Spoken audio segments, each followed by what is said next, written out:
বলবেন যে রাজ্যের মহিলা মুখ্যমন্ত্রীর থাকার পরেও এই ধরনের ঘটনা? প্রথমত বলবো, ইনিও বাঙালি।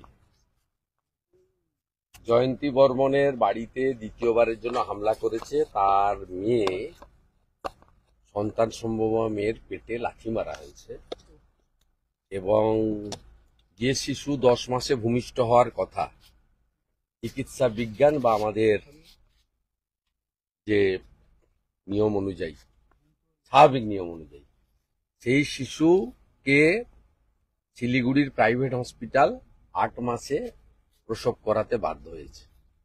এবং সেই সময় শিলিগুড়ির প্রাইভেট হসপিটাল বলে দিয়েছিলেন যে শিশুকে আজকেই যদি আমরা প্রসব না করাই ওটির মাধ্যমে, তাহলে মা মারা যাবে।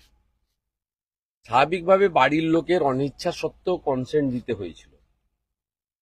তারপরে ওরা কার্যত না বলে দিয়েছিলেন যে আমরা এখানে এই শিশুকে চিকিৎসা দিতে পারবো না। আমরা দ্রুততার সঙ্গে অ্যাম্বুলেন্স করে এতটা পথ শিলিগুড়ি থেকে এখানে নিয়ে আসি। কল্যাণী এইমসে তাকে ভর্তির ব্যবস্থা স্থানীয় বিধায়ক অম্বিকা রায় করেন, স্থানীয় এমএলএ অসীম সরকার আছেন, বঙ্কিম ঘোষ আছেন, তারাও দেখাশোনা করছেন। আমি আজকে নিজে বীজপুরের কর্মসূচিতে যাওয়ার আগে দেখে গেলাম, এবং ডাক্তারবাবুরা আজকেও যে আমাকে নিশ্চিত করতে পেরেছেন তা নয়, তবে এখানকার ডাইরেক্টর সাহেবের স্পেশাল নির্দেশে বোর্ড তৈরি করে দিয়েছেন। তারা অনেকগুলো পরীক্ষা নিরীক্ষা করেছেন। কালকে একটা এমআরআই করে ওইটুকু বাচ্চার একটা ওটি করবেন, একটা শেষ চেষ্টা করবেন। এর থেকে লজ্জার আর কিছু হতে পারে না।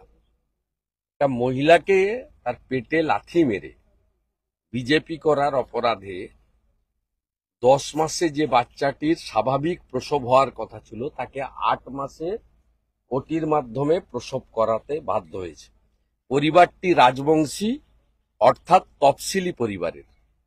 বাবা সাহেব আম্বেদকর এই কারণেই কি ভারতবর্ষের সংবিধানে তফসিলি জাতি উপজাতিদের অধিকার দিয়ে গেছিলেন।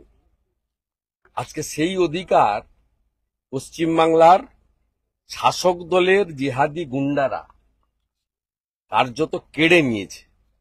এই আক্রমণ বাঙালির উপর আক্রমণ, এই আক্রমণ মাতৃশক্তির উপর আক্রমণ, এই আক্রমণ জয় ভীম জয় ভারত তফসিলিদের উপর আক্রমণ।